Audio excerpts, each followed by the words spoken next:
Baltimore's crime crisis sending more and more children to the hospital. We had a young kid come in and die yesterday. The emotional toll it's taking as doctors fighting to save the youngest victims sit down exclusively with FOX45. The number has to be less. It just has to be. He was trying to do his job. That wasn't right. A community divided over the police shooting of a teen. County schools appoint their new superintendent, why parents are frustrated with how the decision was made. We just want what's best for the children. Baltimore County Police undergo training to detect motorists driving high. What they'll look for as weed becomes legal. Then Frederick County parents say their rights are being violated, voicing concerns over transgender policies in schools.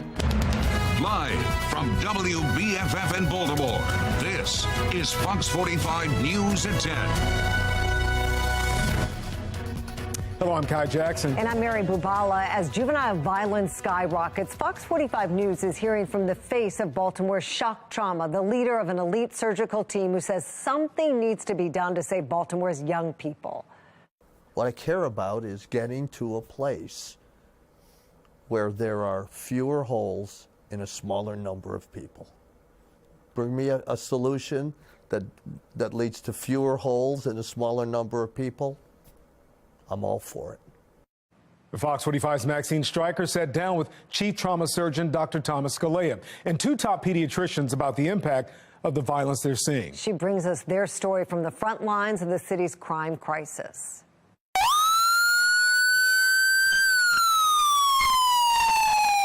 As Baltimore City continues to claim lives.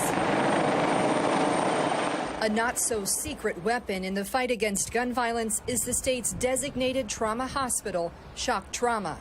Dr. Thomas Scalea, the chief and face of the trauma center for more than 2 decades, almost missing our interview Wednesday after another young person came through his doors, a victim. I just barely got here because we admitted a 20-year-old kid that came in desperately ill after being stabbed, and this is not unusual. Just a few days ago, Baltimore surpassed 100 homicides. Even more people have been shot and survived.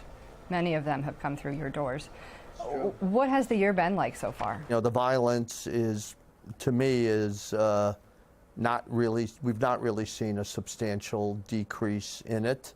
Certainly doesn't feel like we've had a substantial decrease in it, and it's it's, as I said, it's just part of every day of our lives, and it's not a very good part of every day of our lives. Scalea, alongside University of Maryland Medical Center leading pediatrician Dr. Rebecca Carter and director of University of Maryland Children's Hospital Dr. Stephen Zinn, declaring gun violence among young people a public health emergency. While this is affecting so many youth and young adults, this is also affecting so many young children who are witnessing violence, who are witnessing all of the trauma that comes along with all of the violence that they're seeing in neighborhoods and in their families.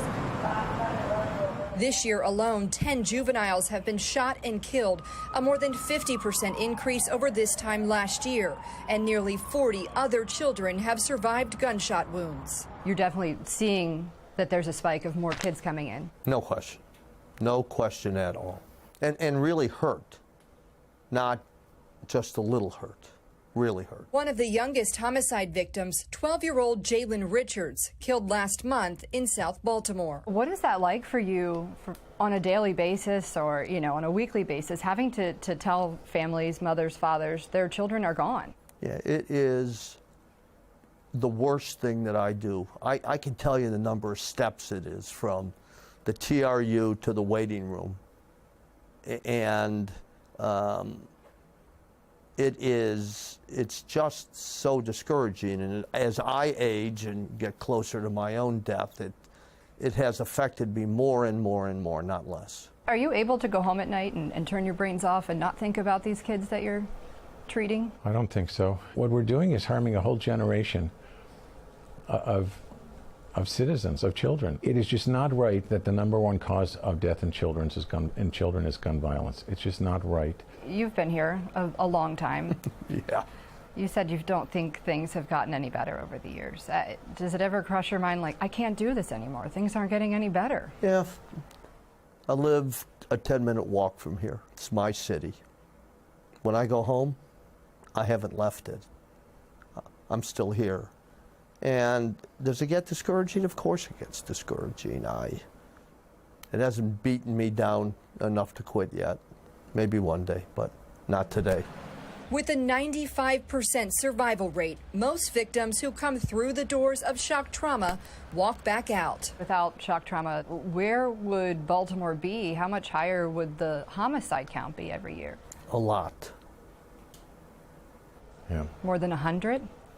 Maybe. I mean, we'll see 700 or 800 gunshot wounds this year if the year continues along as it has.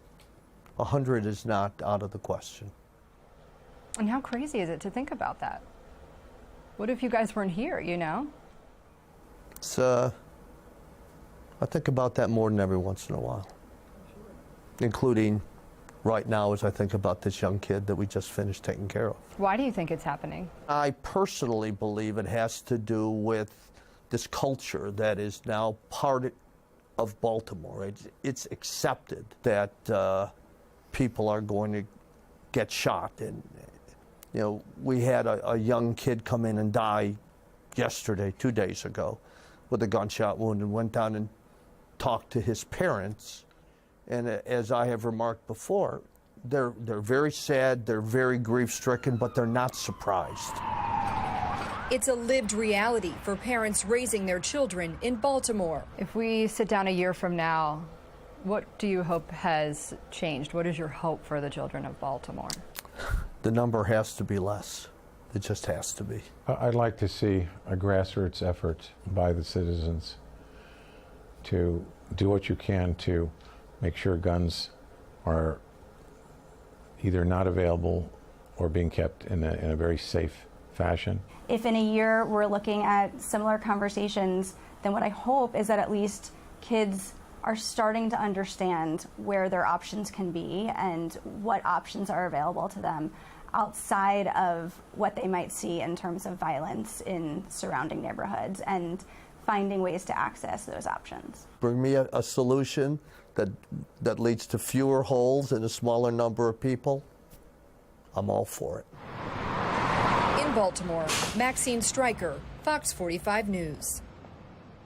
Well, I spoke with Dr. Scalea a little more than a year ago. At that time, he told us his team was beaten down and fed up with the violence. You can find that one-on-one and more from Maxine's interview today on our website, foxbaltimore.com.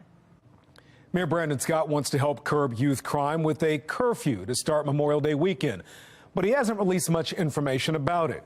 Many law enforcement experts we've spoken with don't think it'll work. Well, during a public safety hearing today, first responders spoke to city council members about delayed response times, overworked personnel, even equipment pushed to the limits. In fact, the fire department says they're averaging about 9 minutes a call, but have to work overtime to make that happen. Baltimore's assistant EMS chief, James Matt, says crews spend 60% of the workday on calls, and he says that's too much. If we could get down to about 50% or less, it would give our members a chance to slow down, get to the higher priority calls, better patient outcomes, better response times. Well, Matt says crews also need time to fill out paperwork and take breaks. He says the fire department is about 50 EMTs short, and filling those positions, he says, would help improve workloads and shorten response times. Well, we are feeling the shockwaves of body cam video showing the moments an officer shot an armed 17-year-old last week who police say had drugs in his backpack also. The video also shows community policing before the chase. Tonight, we're taking a closer look at what it takes to get guns and drugs off city streets.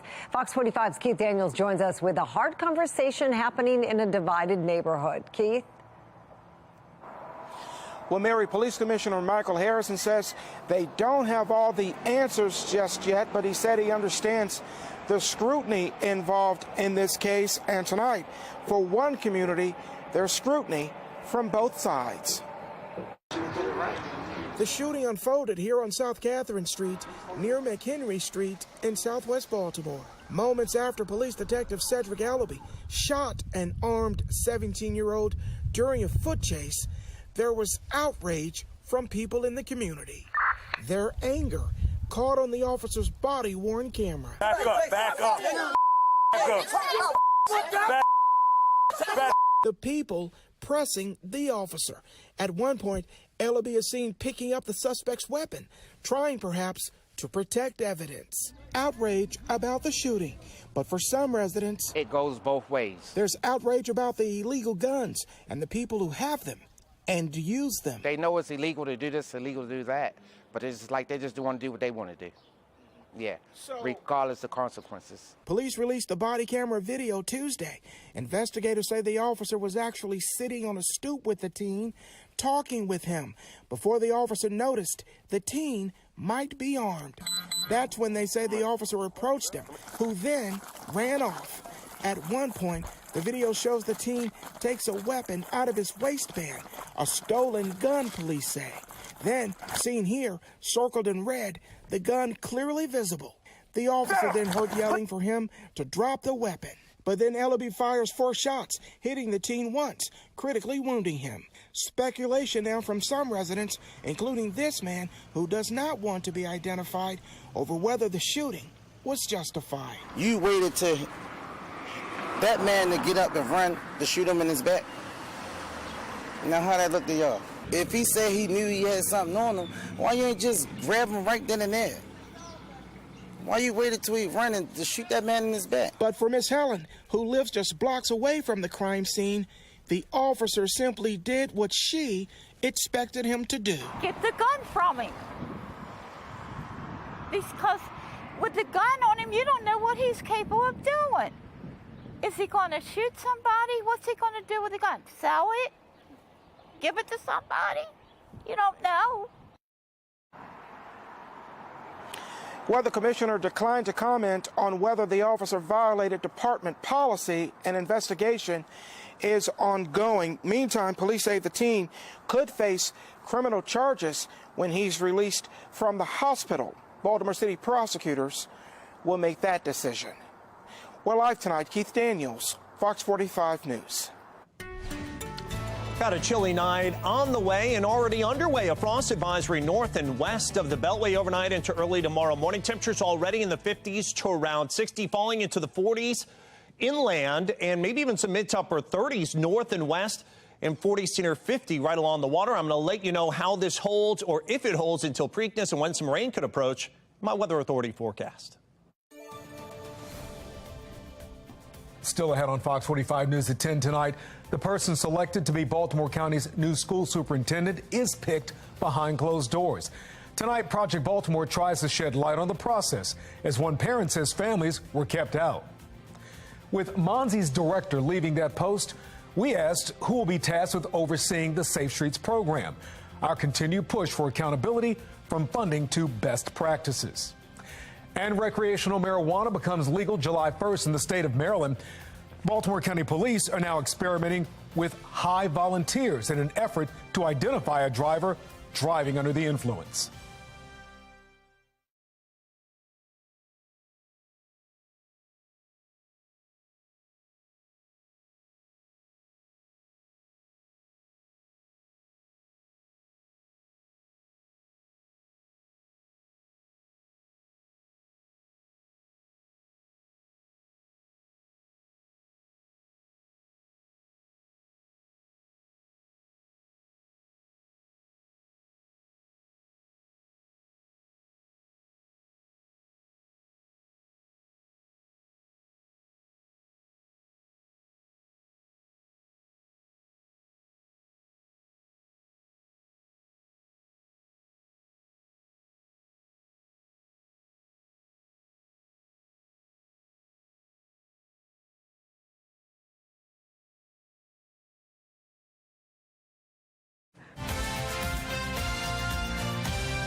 Baltimore County Public Schools has chosen a new school superintendent, but the public had no direct say in choosing Dr. Miriam Yarborough. As Project Baltimore's Chris Papps explains, the 11 members of the county school board chose Dr. Yarborough to lead the school system, and they did it behind closed doors.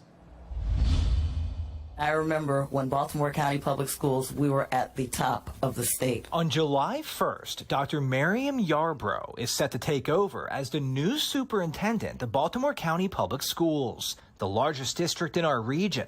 with 111,000 students. It is my intention to work together with you, the community. Yarbrough began her career as a Baltimore County teacher in 1996 and later became a principal in Montgomery County before returning to BCPS in 2020.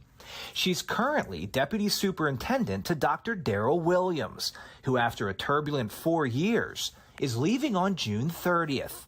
His replacement was announced by the school board Tuesday night. Congratulations on your appointment, Dr. Yarbrough. But in the past decade, the superintendents chosen by the board haven't worked out too well. Current superintendent Dr. Williams is leaving after 4 years. His first contract was his only contract. Prior to Williams, there was interim superintendent Verlita White. She was found to have violated ethics rules regarding her finances. Before White, there was Dallas Dance, who served 4 months in jail for lying on his financial disclosure forms. And now, the board has selected Dr. Yarbrough, who just a few weeks ago was mentioned in a wrongful termination lawsuit that was filed by the district's former chief human resources officer. This has some questioning the process. When a new superintendent is chosen by the school board, it's done in secret. The finalists' names are not made public by the board, and the final vote is held in a closed meeting. I would love for the public to be more involved. BCPS has been less than transparent with parents for a very long time. Amy Adams is president of the Baltimore County Parent Coalition. I don't know why we can't know the resumes of the people that are going to lead our very diverse and very challenged school system. In announcing the new superintendent, the board issued a press release thanking stakeholders for participating and providing insights throughout the process, saying this outcome would not have been possible without the active participation of the community. But Adams says the public was invited to fill out surveys and attend meetings with a recruitment company conducting the search. That's right. Parents were never able to meet the finalists. What our system now needs is stability and leadership, and this is kind of the opposite of that. There's just a lot of questions. It felt very rushed. Lily Rowe, a former Baltimore County School Board member, supports keeping candidate names private. You would have people who wouldn't apply because they wouldn't want their current employer to know that they're looking for another job. But other school systems in Maryland don't seem to agree. Last year, Wycomico and Washington counties hired new superintendents. Both districts publicly announced the finalists prior to the board voting. Harford County Schools released a list of finalists in 2018. The Board of Education are looking forward to working with you and supporting you throughout your tenure as superintendent of BCPS. The Baltimore County School Board says it's planning to hold a series of public meetings where the community can meet Dr. Yarbrough before she begins a new job. But the decision has already been made. She's set to be the next superintendent. The question now is whether she will be more transparent than her predecessor. And as far as the media is concerned, you will make yourself available. I will make myself available. In 4 years, Dr. Williams agreed to only one interview with Project Baltimore, his first day on the job. So we sent an email asking if Dr. Yarbrough will make herself available to the media and when the public will see her plan to improve the school system. In a short statement, BCPS said it will release Dr. Yarbrough's plan when it's complete.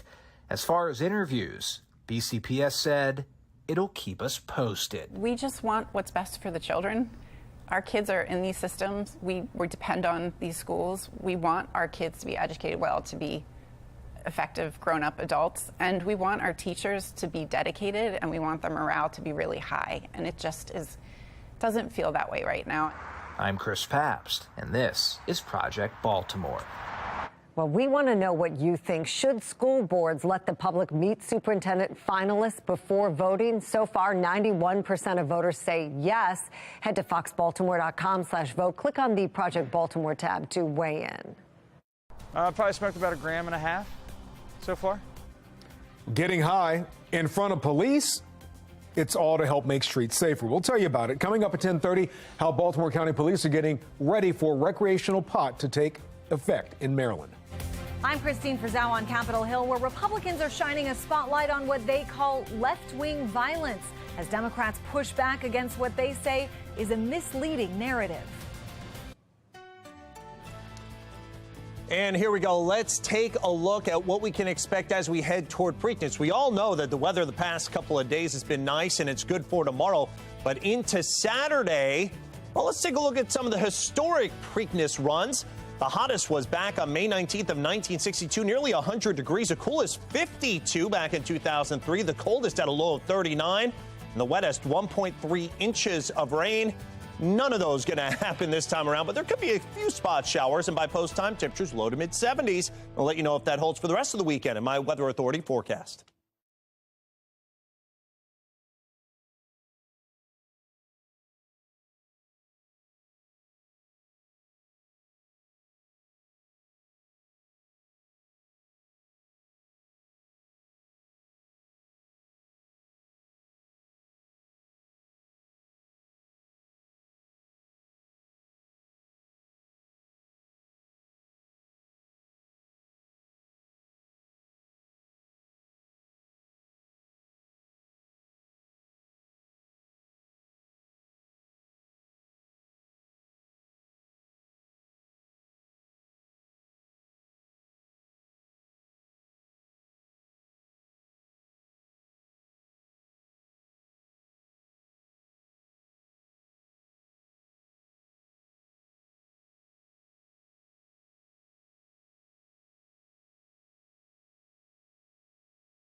As the 2024 political season moves forward, there are issues being pushed to the forefront. Republicans and Democrats are squaring off over transgender athletes and rights. National correspondent Christine Frizzau has more.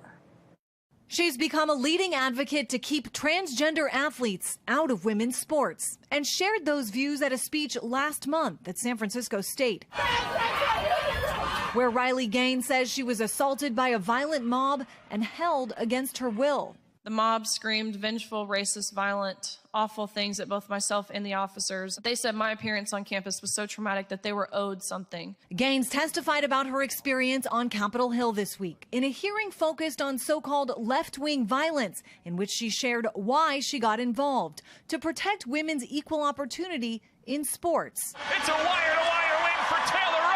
It all started at a swim meet last year in which she tied for 5th place with transgender athlete Leah Thomas, who ultimately got the award and, she says, made her and others uncomfortable in the locker room. A 6'4" male walks in, disrobes, and is fully intact with male genitalia while we're simultaneously undressing as 18 to 22-year-old girls, and we could do nothing about it. The hearing was called by House Republicans, now in the majority, who appear to be laying the groundwork for issues they want to push to the top of the political priority list ahead of the 2024 campaign. I believe it's the blue shows left-wing extremism. And this Democrats accusing Republicans of trying to change the subject, since the data show right-wing extremists are responsible for more incidents and killings, and also trying to provoke outrage through culture wars. They're so fixated on trans Americans and LGBT Americans, and they're fixated on what women do with their bodies, is because they do not have a plan to improve the lives of working people across the country. The committee is adjourned. A preview of the top issues expected to dominate the 2024 campaign already playing out on Capitol Hill. I'm Christine Frizzell reporting. Well, lighting up for the greater good. Police encourage drug use in Baltimore County to help officers keep roads safe. How they're learning to identify high motorists. Next. Fox 45 News is demanding answers about the Safe Streets program now that a key leader is leaving. The questions still swirling about Monzi Director Shante Jackson's departure.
Yeah. We are following three big stories at 10:30. Lawmakers grilling failed bank executives for the second day in a row. What we're learning about their mismanagement. Fox 45 News demanding answers about the mayor's Office of Neighborhood Safety and Engagement and the Safe Streets program as Director Shante Jackson's last day approaches. Plus, new training for Baltimore County Police to make sure they're ready to keep the streets safe when recreational marijuana is legalized. And we begin there with the Green Lab teaching Baltimore County Police how to tell if somebody is too high to drive. Fox 45's Jeff Abel was at the training event today. He joins us live with details. Jeff. You know, when recreational marijuana becomes legal in July, officers know that many users will be hitting the road. But tonight they are struggling to figure out how high is too high when they get behind the wheel.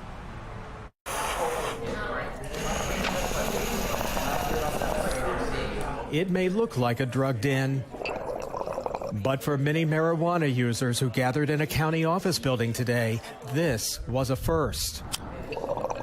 They smoked and inhaled until they could smoke no more.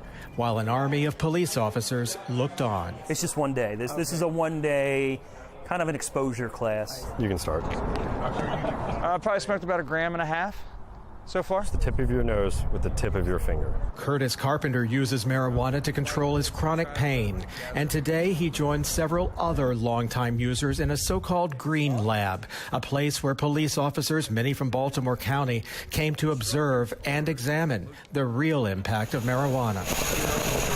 So what we need to understand as officers is there is a level that's going to impair, but there's also a level that's not impairing. Beginning July 1st, Marylanders will be allowed to possess 1.5 ounces of cannabis, and many police officers are expecting a new round of impaired drivers. But determining the level of impairment is a tall task. Right now, a blood or urine test can provide officers with limited answers. Which detects that at some point in time you may have used cannabis, but it doesn't detect impairment. And impairment is where the hazard is. Keep your head straight and just follow the tip of the pen. Okay. Officers also rely on field sobriety tests to determine whether a driver is too impaired to drive. Just follow it all the way down. After Curtis Carpenter smoked 1.5 grams of marijuana today, he felt confident about his ability to pass a sobriety test. Do I feel safe to drive? Yes. Because I trust myself and I know my driving abilities. But his high expectations fell flat when a Baltimore County drug enforcement officer told Carpenter he'd failed the test. That it does obviously affect you. Organizers say they hope today's Green Lab will help both officers and users better understand how high is too high, even if it can't accurately be measured. I'm not 100% sure. We absolutely have an answer for it, and that's why we continue to do this. Well, today's Green Lab was sponsored by the Chesapeake Region Safety Council, which is also hoping to educate those working in hazardous positions whether they are fit for duty. We're live tonight. Jeff Abel, Fox 45 News. Jeff, thank you. Fox 45 News has done extensive reporting on the legalization of recreational marijuana, including its impact on the hemp industry and where the money from the weed tax will go. You can find all of our reporting on our website, foxbaltimore.com. The mayor's office remains tight-lipped about who will replace Shante Jackson as the leader of the agency responsible for overseeing the city's crime prevention programs. Despite demanding answers for 1.5 years, Fox 45's Mackenzie Frost explains there are still unanswered questions about how the city runs the Safe Streets program. The outgoing leader of the Mayor's Office of Neighborhood Safety and Engagement, or MONSE, has been difficult to get answers from. Director Jackson, can I ask you a couple of questions?